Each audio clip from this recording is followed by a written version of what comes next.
없나이다. 아멘. 아멘. 오늘 제목이 뭐라고요? 잘 믿고 계십니까? 제가 질문을 던질 테니까 대답을 한번 해보세요. 여러분, 잘 믿고 계십니까? 역시 미래중앙교회는 대단히 용감하네요.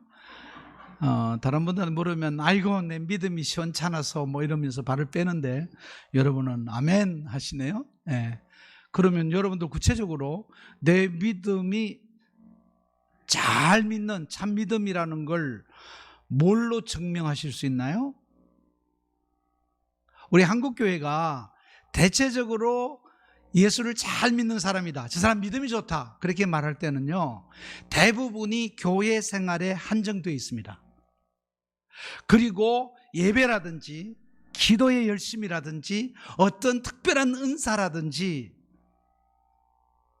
그런 것들을 보면서 저 사람은 믿음이 참 좋다, 뭐 헌금을 많이 한다든지 봉사를 잘한다든지 뭐 이런 걸 보고 우리가 저 사람 믿음이 좋다 그러는데, 그럴 수도 있고 안 그럴 수도 있더라는 거죠.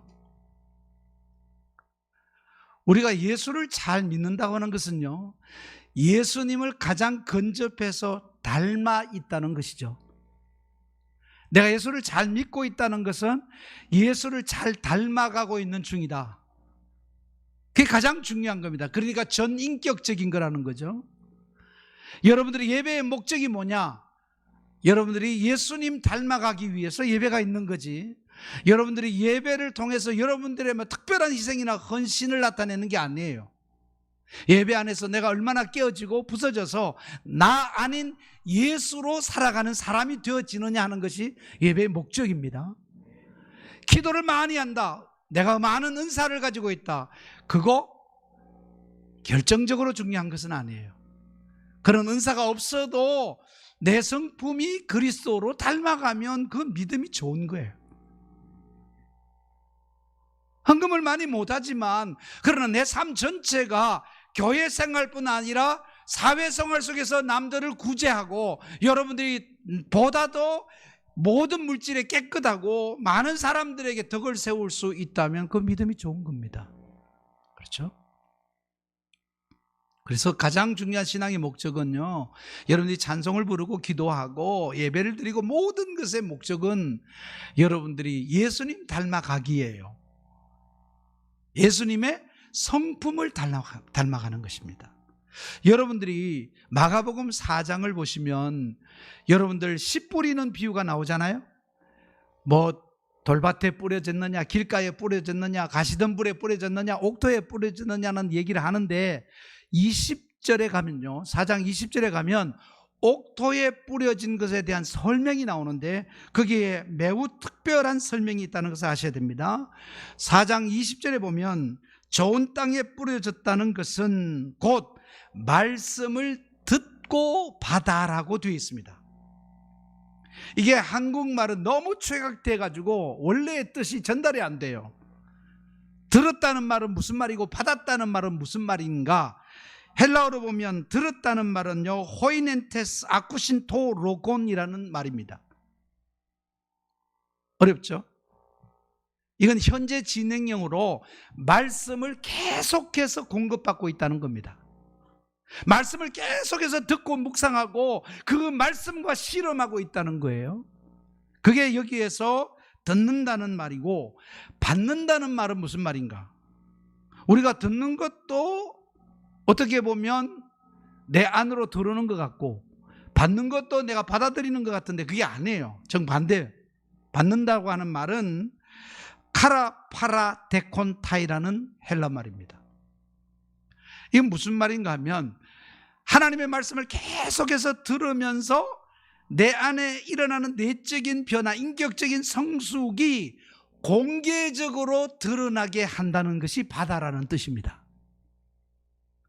그러니까 여러분들이 오늘 설교를 듣고 은혜를 받으면 여러분들이 집에 갔을 때 남편들이 아니면 부인들이 아니면 아이들이, 여러분들의 친구들이, 주변에 있는 이웃들이 오늘 말씀하시는 게 달라 보이네, 오늘 표정이 다르네, 뭔가 좀 거룩해 보이네, 진짜 예수쟁이 같네, 이런 말을 들을 수 있을 때 오늘 말씀을 잘 받으신 것입니다. 이게 한국교회는 약해요. 어떤 기능적인 것은 활성화되어 가지고 교회 안에서는 기계처럼 봉사하는데, 그러나 진작 하나님이 목적으로 하는 하나님의 성품을 닮아가는 인격적인 변화와 성숙에는 우리는 젬병이 돼 있다. 저를 비롯해서. 그러면요, 우리는 잎만 무성한 나무가 되는 겁니다. 열매 없는 나무가 되는 것이죠. 다시 한번 이런 의미에서 여쭤보겠습니다. 여러분, 잘 믿고 계십니까?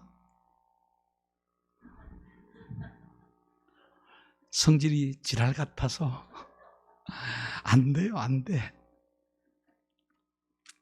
여러분 얘기가 아니고 제 얘기입니다. 제 얘기. 하나님을 대표하는 가장 큰 하나님의 품성이 뭘까? 오늘 그거 하나 다루려고 해요. 그것은 긍휼과 자비예요.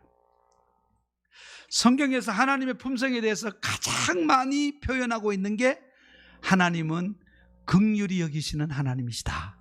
하나님은 자비하신 하나님이시다. 사랑이 많으신 분이시다. 그 하나님의 자비와 긍휼을 경험하는 것이 믿음의 과정이에요. 인풋, 내 안으로 들어오는 겁니다. 말씀을 들을 때에, 여러분들이 계속 들을 때에 하나님의 성품이 들어오는 거예요. 오늘 이 본문의 말씀을 제가 읽어서 여러분들에게 소개하고자 하는 것은 하나님의 자비와 긍휼입니다.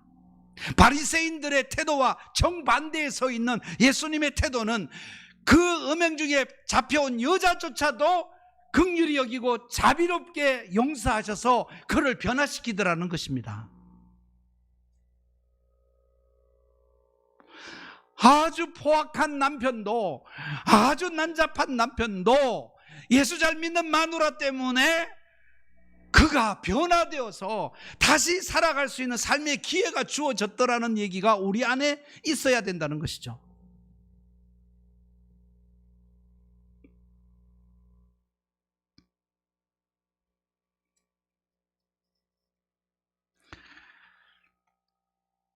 여러분들 신명기 30장 3절을 보면, 네 하나님 여호와께서 마음을 돌이키시고 너를 긍휼히 여기사 네 포로를 돌리시되 네 하나님 여호와께서 너를 흩으신 그 모든 백성 중에서 너를 모은다고 말씀하시죠. 하나님은 어떤 하나님? 긍휼히 여기시는 하나님. 열왕기하 13장 23절에도 여호와께서 아브라함과 이삭과 야곱으로 더불어 세우신 언약을 인하여 이스라엘에게 무엇을 베풀어? 은혜를 베풀어 어떻게 여기시며? 긍휼히 여기시며 권고하사 멸하기를 즐겨 아니하시고 이때까지 자기 앞에서 쫓아내지 아니하셨더라. 우리는 단칼에 잘라버리는데 하나님은 포기하지 않으신다. 왜? 그분의 자비와 긍휼 때문에. 이 하나님의 긍휼과 자비를 내 마음으로 받아서 그것을 품고 내 인격이 되고 삶의 태도가 되게 만드는 과정을 믿음의 과정, 그 크기가 믿음의 크기라는 것입니다. 이 사람 믿음이 참 좋다, 믿음이 크다, 그 말은 하나님의 성품이 녹아져 있다. 하나님의 자비와 긍휼이 그의 안에 말과 대화와 행동 속에서 드러나고 있다.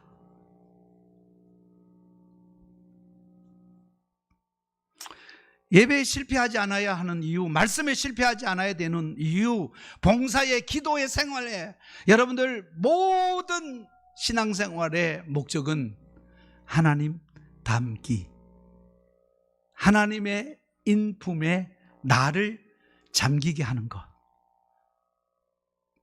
그래서 하나님의 사랑과 긍휼과 자비를 입은 자만이 다른 사람을 사랑하고 긍휼히 여기고 자비롭게 대할 수 있는 태도가 형성이 되어갈 수 있다, 그것이죠. 자, 오늘 두 가지만 말할게요. 원래는 세 가지였는데 3가지 해버리면 점심 못 먹어요. 그래서 2가지만 하고 끝내려고 그래요. 마지막 3가지는 죄사함이거든요. 자기의 죄를 어떻게 처분하느냐 하는 문제인데, 자, 오늘 첫 번째는요, 고정관념의 벽을 허물라는 것입니다. 여기 바리새인들을 보면요, 구석구석이 전부 다 편견으로 얼룩져 있다는 걸 봅니다. 저도 그렇고 여러분도 그렇고, 여러분들이 대인관계에서 실패하고 신앙에서 넘어지고 은혜를 쏟아버리고 변화와 성숙이 일어나지 않는 가장 큰 이유는 뭐냐면, 우리는 편견이 체질화되어 있는 인물들입니다. 내가 알고 있는 그 잣대로만 사람을 보고 평가하고 세상을 바라보고 평가하기 때문에 그 이상의 것들을 받아들일 수 없습니다. 이 가늠한 여인을 어떻게 할 거냐? 이 사람들에게는 대답이 하나밖에 없어요. 돌로 쳐 죽여, 이거밖에 없어요. 왜? 여기에 보면요, 편견에 사로잡힌 이유가 성경입니다. 찾아보라 그랬거든요. 내가 성경 박사인데 성경 찾아봐, 이런 자 돌로 치라 그랬어, 모세율법에. 그러니까 더 이상 고려할 게 없어. 너 어떡할래? 이렇게 물어보는 거예요.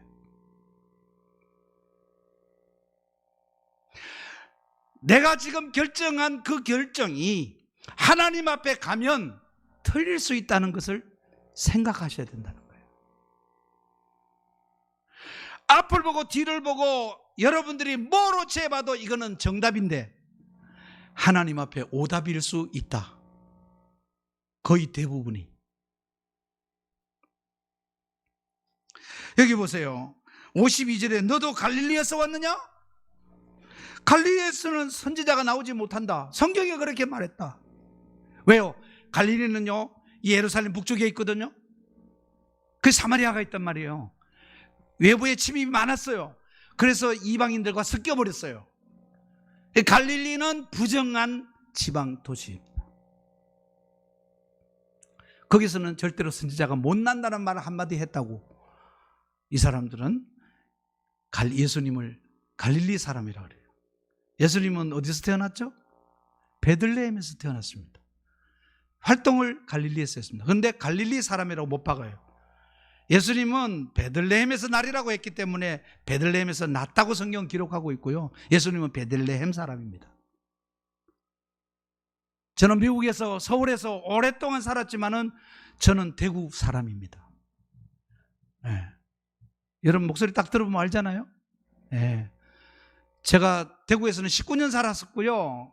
물론 그 이후에 목회도 잠깐 했지만은 고등학교 졸업하고 서울 올라왔어요. 서울에 살아도 서울 말씨 못 씁니다. 미국에서 살아도 서울 영어 안 쓰고 대구 사투리 씁니다. 네.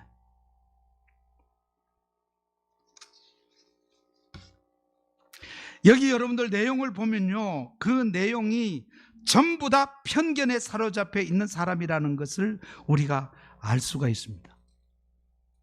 이 사람 말하는 거 한번 볼까요? 계속 그럽니다. 너희도 미혹되었느냐? 이거 다 편견이에요. 지가 보기에는 미혹됐지만 이 사람은 미혹된 게 아니라 이 사람들은 제대로 변화된 것입니다. 당국자들이나 바리새인 중에 그를 믿는 자가 있느냐고 말합니다. 있죠. 율법을 알지 못하는 이 무리는 저주를 받은 자라고 결론을 내려버립니다. 그러니까 편견에 사로잡힌 사람의 특징, 결론이 빠르다는 거예요. 볼 거 없어. 내가 아는 게 진실이야. 그러니까 끝이야. 죽여. 끝나. 이러면 끝나는 거죠. 여러분 다시 심각해지는데 제가 그렇다는 말입니다. 제가 40년 목회하고 나이가 66인데 오늘도 그러고 산다 이 말이에요. 그런데 내 안에서 하나님이 책망하시길래 이 본문을 찾은 겁니다. 나도 싸워보려고, 나도 고쳐보려고, 나도 잘 믿어보려고 여러분하고 나누는 거니까 여러분들 너무 시비 걸지 마세요. 니도 똑같으면서 무슨 소리 하냐. 똑같으니까 설교하는 거예요. 다르면 저 하늘나라 갈 거예요. 이 이야기를 한번 들려드릴게요. 사실이냐 아니냐는 중요하지 않아요. 묻지 마세요. 심각한 내성마비 장애자가 있었어요. 밥을 자기 손으로 떠먹을 수 없을 만큼 몸이 뒤틀어지고 떨리는 사람이에요. 부모님 살아계실 때는 부모님이 밥을 다 만들어서 먹여줬습니다. 근데 부모님이 돌아가셨어요. 다행히도 부모님이 재산은 물려줬습니다. 그러나 밥을 할 수도 먹을 수도 없어서 사람을 사야 했습니다. 그런데 이 사람 와서 일을 해보면은 한 사람 두 사람 며칠만 일하다가 그만두고 밥 굶는 날이 하루 이틀이 아니에요. 그러던 어느 날 친구의 그 인도로 집 가까이 있는 장려촌에 가게 됐어요. 친구가 아마 너무 불쌍해 보였던 모양이죠.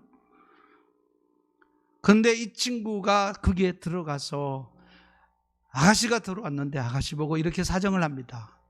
어눌한 말로, 나는 배가 고파. 이 앞에 식당에 가서 빵 좀 사와. 그리고 나 좀 먹여줘. 너무 불쌍해서 창기는 나가서 빵을 사가지고 와서 정성껏 먹여줍니다. 매일매일 찾아갑니다. 그리고 빵을 사달라, 밥을 사달라 부탁합니다.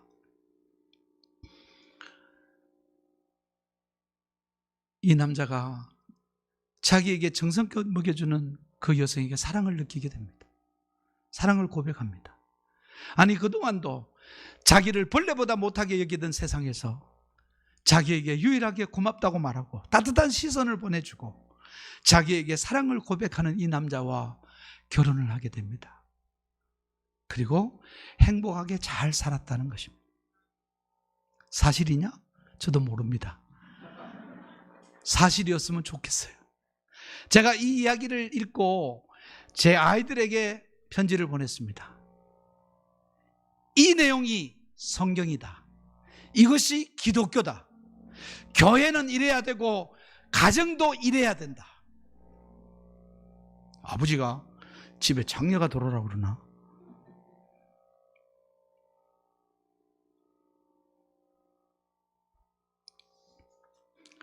여러분, 이것과 가장 가까운 성경이 호세아서입니다. 그렇죠? 호세아서는 선지자 호세아에게 하나님께서 장기였던 고멜과 결혼하라고 하십니다. 우리식으로 말하면 장 목사는 결혼했으니까 결혼 안 한 교역자 있죠? 네. 그분 보고 장기하고 결혼하라는 겁니다. 결혼했습니다. 그래가지고 결혼을 해가지고 애를 낳는데 애 이름을 어떻게 지으라고 말하는가 하면 로루하마라고 지라고 해요. 로라는 것은 노거든요. 부정사입니다. 그러니까 아니라는 것이죠. No mercy. 그러니까 긍휼이 없다. 애 이름이 노긍휼이에요. 그리고 우리식으로 말하면 뭐 심판이라고 짓든지 이렇게 지어놨어요. 애 이름을. 로루하마라고 지었고 그 다음에 로암미라고 지었어요. 이거는 영어로 말하면 not my people. 내 새끼 아니야. 입양해 온 거야. 뭐 이런 의미지요. 그래 이름이 입양이에요. 이거 하나님이 장난치는 것도 아니고, 아니 선지자가 창기와 결혼했는데 자식을 낳으면서 그 중요한 자식들 이름을 이렇게 저주 섞인 이름으로 짓게 하시는 이유가 뭐냐? 여기에 엄청난 하나님의 자비가, 하나님의 긍휼이, 하나님의 사랑이 담겨져 있습니다.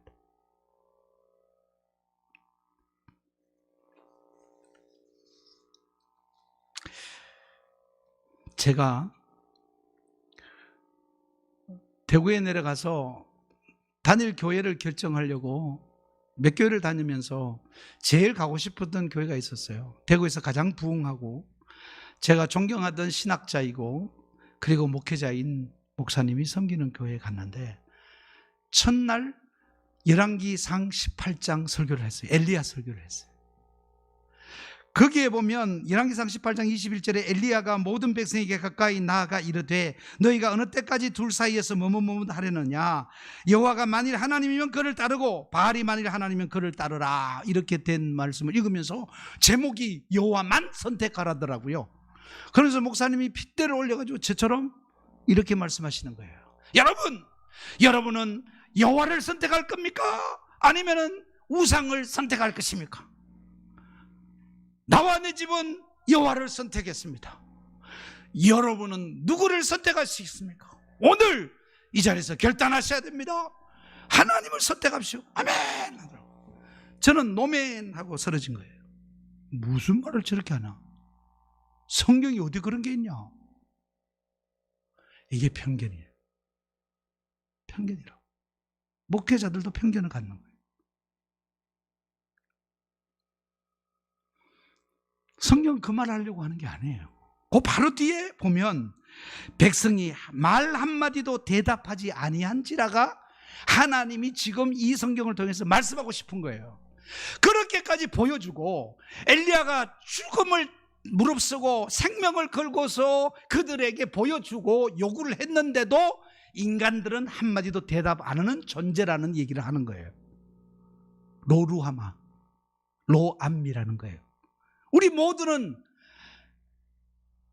로루하마, 노멀시, not 하나님의 자녀들, 가스피프.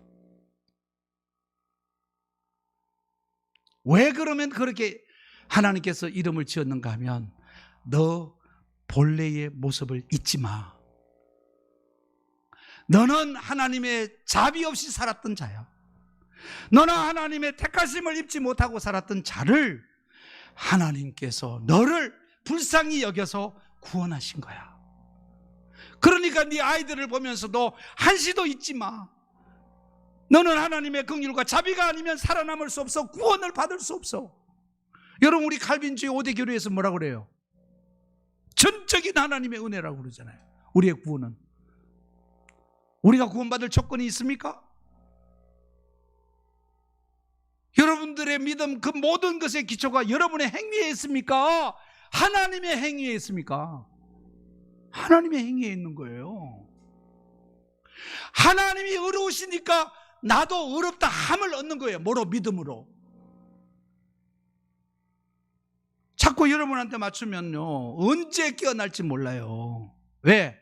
매일 반복해서 죄를 지으니까. 로루하마시니까. 로암미시니까.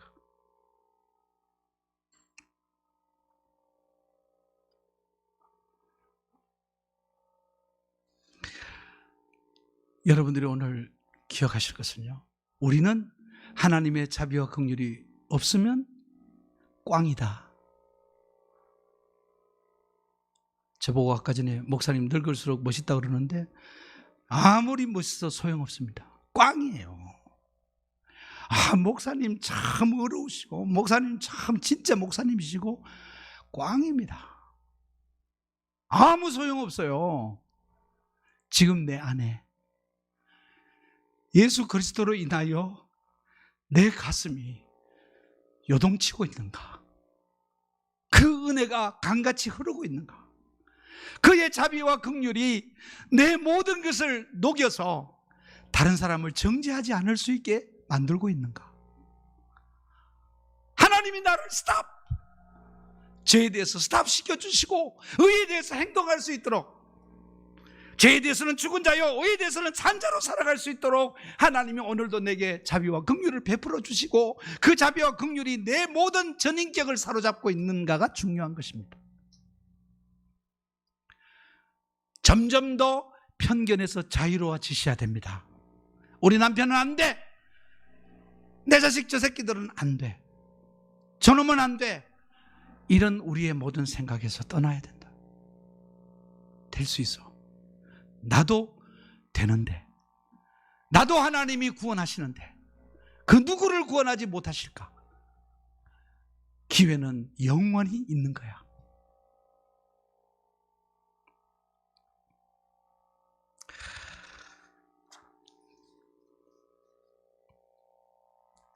그래서 여러분들이 호세아 11장 1절에서 8절을 보면 거기에 대한 설명들이 다 나와져 있으니까 여러분들이 그 설명들을 집에 가셔서 한번 보시면 좋겠는데, 하나님이 찾으면 찾을수록 너희들은 나를 멀리했다는 거예요. 그래도 나는 너희들을 찾는 일을 멈추지 않겠다고 말씀하시는 거예요. 우리가 얼마나 수지 맞은 사람인가 하면 이렇게 교회 잘 나오다가도 뺀질뺀질하게 안 나올 수 있는 거예요. 그런데 하나님이 뺀질뺀질해도 끝까지 잡아낸다는 겁니다. 가만히 놔두지 않는다는 거예요. 마지막 숨이 넘어갈 때까지 하나님께서 기어코 구원할 수밖에 없는 하나님의 자비와 사랑이 우리를 사로잡고 있다는 거예요. 네. 두 번째로 오늘 여기에서 보는 것은 타인의 아픔에 귀를 기울이라는 것입니다. 여러분들 오늘 본문에 있는 내용을 조금 헬라어에서 찾아야 될 게 있는데요, 7장 53절에 다 각각 집으로 돌아가고 이렇게 되어 있죠. 거기에 빠진 게 있습니다. 자기 집으로 돌아가고 해요. 영어로 온, 그들의 자기 자신들의 집으로 돌아갔다. 다시 말하면 집이 다 있다. 그리고 8장 1절에는 그러나라고 하는 이유접수가 빠져 있어요. 그러나라고 하는 건 앞과 뒤가 다르다는 것입니다. 앞에 것과 뒤의 것을 비교해 가지고 설명하려고 하는 거예요. 어떤 그림 언어가 있는가 하면 초막절, 우리로 말하면 추수감사절에 일주일 동안의 파티를 하고 민족 최고의 명절을 지내고 사람들이 즐길 대로 즐기고 예수님에게 받을 사랑, 말씀 다 받고 그들은 명절이 끝나는 날 각각 자기 집으로 돌아갔다는 거예요. 그러나 예수님은 어디로 갔다? 산으로 갔다. 감람산으로 갔다. 왜? 집이 없어. 그 많은 은혜를 입은 사람들 중에 한 사람도 예수님 집 없잖아요. 오늘 저녁에 어디서 주무실 거예요? 우리 집에 먼저 가요. 한 사람도 있다 없다? 없다.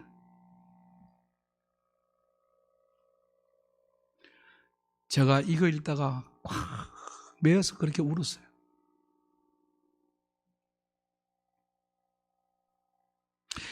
제가 기가 막혔던 게요, 그 뒤에 보면요, 예수는 감람산으로 가니라.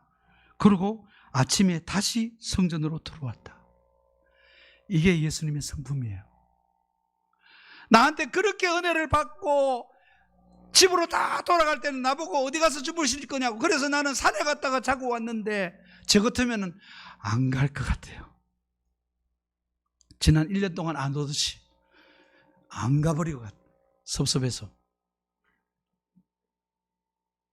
근데 예수님의 일찍 아침에 다시 오시더라는 거예요. 우리하고 예수님하고 차이가 많이 나죠. 그래도 따라가야 됩니다. 그래도 따라가야 돼요. 제가 묵상하면서 이렇게 묵상했어요. 제가 요새 집이 없어서 고민하거든요. 집값이 2배로 올라버렸어요. 그래서 전세를 3배로 1억 50에 있었는데 3억 5천을 달라고 해요. 그래가지고 지금 저는 저기 우리 처가에서 사시던 가평에 별장에 집이 비어 있어가지고 글로 올라오기로 했어요.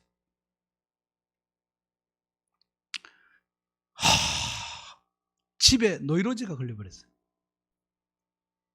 미국에 가도 내 집이 없고 한국에 가도 내 집이 없고 시골에도 막 시골마다 그 아파트가 그냥 새까맣게 있는데 왜 내 집은 없냐. 근데요, 내 집이 없어야 되더라고요. 집이 있는 사람 다 집으로 갔는데 집이 없는 예수님은 감람산에 가서 뭐 했다? 예수 하나님 만났다. 그래서 위로를 받았어요. 아, 그래, 철저하게 외로워야지. 철저하게 가난해야지. 철저하게 힘들어야지. 그래야 하나님 찾는 존재. 내 집이 있으면 집에 가는. 지금 여러분들 점심 때 빨리 집에 가고 싶죠? 저는 경산까지 운전해서 내려가야 돼요. 그게 별로 가고 싶은 마음이 없어요. 여기서부터 벌써 사람들은 타인의 필요와 아픔에 대해서 무관심하다는 거예요. 우리 인간은 다. 근데 예수님은 그렇게 추운 영하로 내려갑니다. 그때 시기적으로 영하로 내려가는 그 밤에 예수님께서는 짐승의 위협이 있죠. 추위의 위협이 있죠. 바리새인들이 죽이려고 따라오고 있죠. 아무도 보호해 줄 사람이 없는데 혼자 계셨습니다. 다시 오고 싶었을까요? 예수님 다시 오십니다. 예수님은 집은 없지만 자비와 긍휼이 있으세요. 그래서 제 마음에 하나님, 내 집은 없어도 내 마음에 조금이라도 자비한 마음, 긍휼히 여기는 마음, 타인의 아픔을 볼 수 있는 마음을 주세요.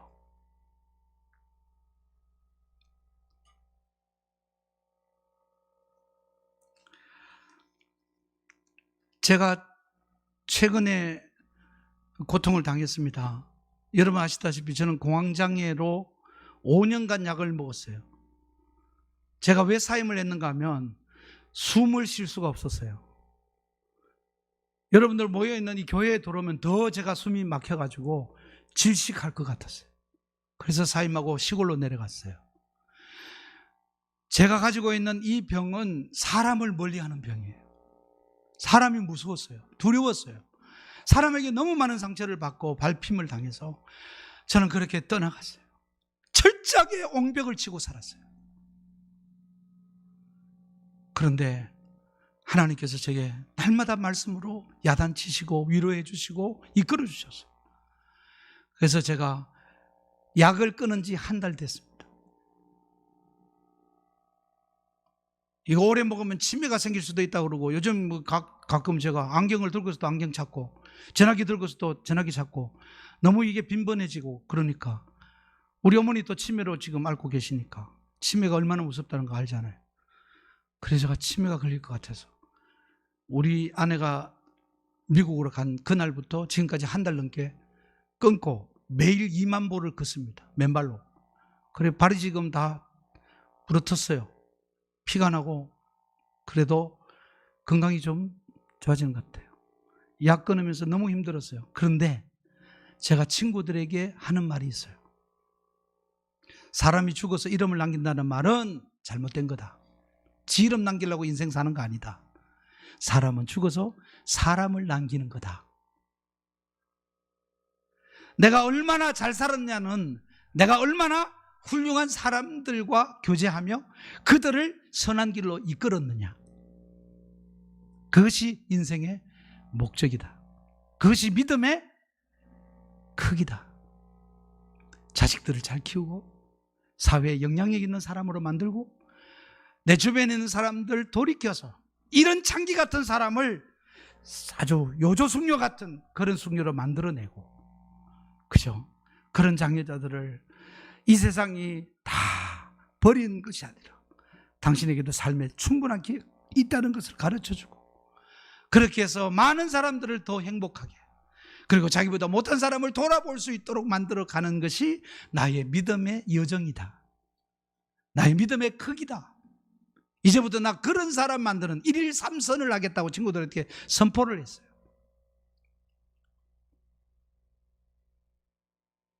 주변에 사람이 없더라고요. 미워하는 사람은 숫자를 헤아릴 수가 없는데 사랑하는 사람은 눈 씻고 봐도 없더라고요. 40년 목회했는데 기가 막힌 일입니다.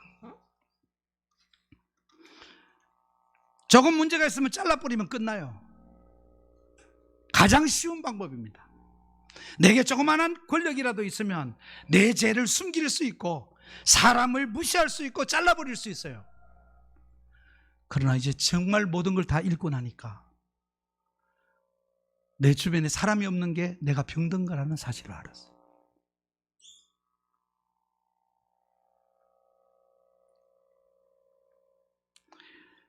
여기 또 하나의 자기가 등장하는데 9절을 보시면요, 9절에 여기에서 이렇게 되어 있거든요. 그들이 이 말씀을 듣고 양심의 가책을 느껴라고 되어 있는데 여기도 자기가 빠졌어요. 자기 양심의 가책을 느꼈다.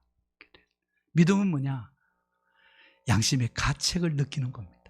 하나님 말씀을 듣고 가슴이 뜨끔해지는 겁니다.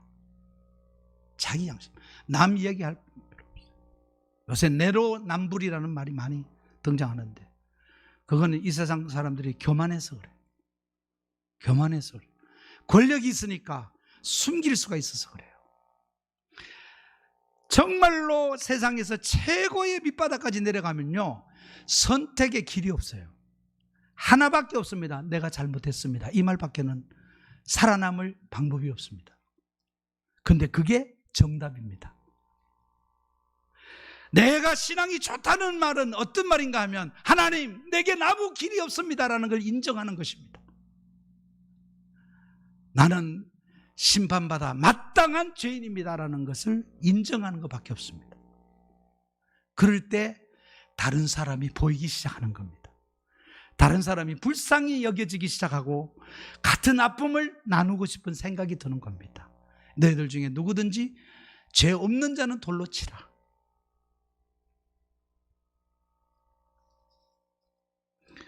여러분, 다시 한번 여쭙고 싶습니다. 잘 믿고 계십니까? 첫 번째, 편견이 없이 더 넓은 생각을 가지고 내가 판단하는 이것이 마지막이 아니라는 사실을 인정하고 하나님께 묻는 사람이 되는 것, 그게 믿음이 커져가는 것입니다. 둘째로는 어려운 사람들, 불쌍한 사람들, 악한 사람들에 대해서 내가 긍휼히 여기는 마음을 가지고 그들을 돌아보면서 그들의 아픔이 뭔지 필요가 뭔지를 배려해 주는 것, 그래서 사람을, 잃어버린 사람을 되찾는 것, 그것이 믿음이라는 것입니다. 신앙의 여정이에요.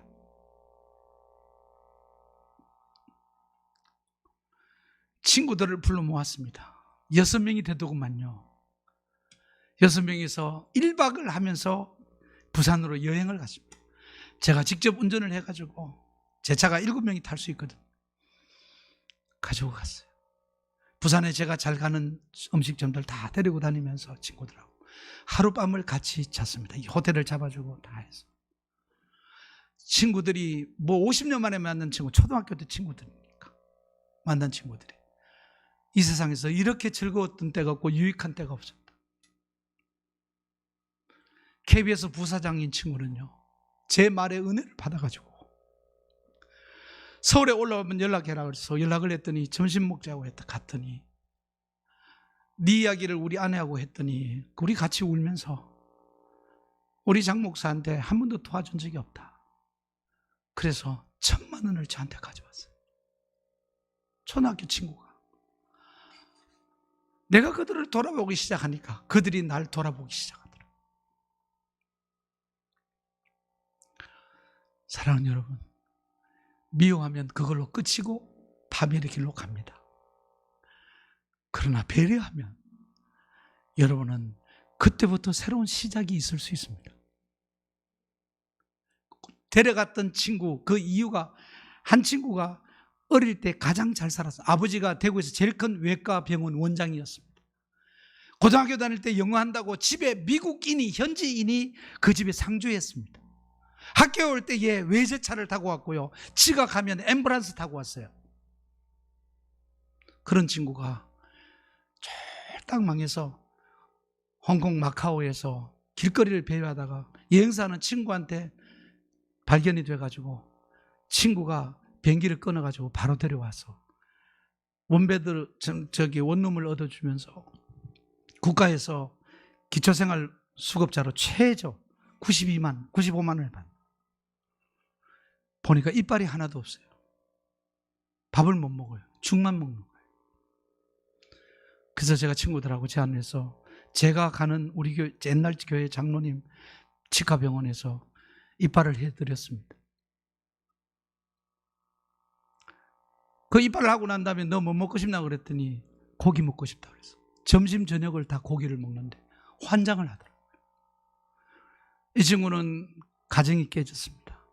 건강을 잃었습니다. 이빨도 없습니다. 그런데 자기 마지막 소원이 막내 아들 장가갈 때 자기가 전셋값이라도 쓰라고 단돈 1,000만 원을 주고 싶은데 내가 그게 없다. 그래서 자기가 원래 가수 지망생이었거든요. 노래를 너무 잘합니다. 지금 자기가 작사 작곡을 하면서 계속해서 그 최백호하고 친구거든요. 무슨 형이긴 하지만은 친구처럼 지냈어요. 김자욱 씨하고 살 때 같이 그 집에 가서 밥도 먹고 그랬는데, 그리고 거기 찾아가지고 자기가 좀 곡을 부탁하고 가수로 데뷔하겠는데 내가 지금 나이가 66이다. 제가 그랬어요. 너 지금 가지고 있는 저의 숨기고 싶은 부끄러운 과거와 그리고 현재의 그 모든 형편이 절대 불리한 조건이 아니고 66세 가요계에 데뷔하는 인물이 하나 나왔다는 그런 얘기를 쓸 수 있다. 그러고 넌 충분히 해낼 수 있다. 도전해라. 우리가 응원할게. 도전해. 여러분들 머지않아서 아마 KBS에서 할아버지가 틀니를 해가지고 노래를 부르는 가수가 나올 수도 있습니다. 그 친구에게 끊임없이 편지를 씁니다. 그리고 위로를 줍니다. 지금 상주에 내려와가지고 꽃감 깎고 있어요. 하루에 9만 원씩 받으면서. 참 옛날을 생각하면 끔찍합니다. 누나도 옷사고 매형도 옷사고 형님도 뭐 그 고위 간부고 뭐 집안이 뭐 삼촌들이 다 저기 국회의원이고 뭐 그런 집안입니다. 그런 집안인데도 노름에 빠져가지고 모든 걸 다 잃어버려가지고 그렇게 완전히 배가 망신했어요. 그렇지만은 말년에 다 잃었지만 친구들을 만나서 조금씩 회복돼가는 모습을 보면서 내 사는 목적이 이거다. 내 사는 목적이 이거다. 여러분, 가족을 버리지 마세요. 친구를 버리지 마세요. 이웃을 버리지 마세요. 교회를 버리지 마세요. 사람보다 귀한 것은 없습니다. 사람은 하나님의 형상입니다. 하나님이 사랑해서 독생자를 보내셔가지고 죽기까지 사랑했던 자식들입니다. 사랑할 수 있게 되기를 축복합니다. 다 자리에서 일어나셔서 311장 찬송으로 이 말씀을 되씹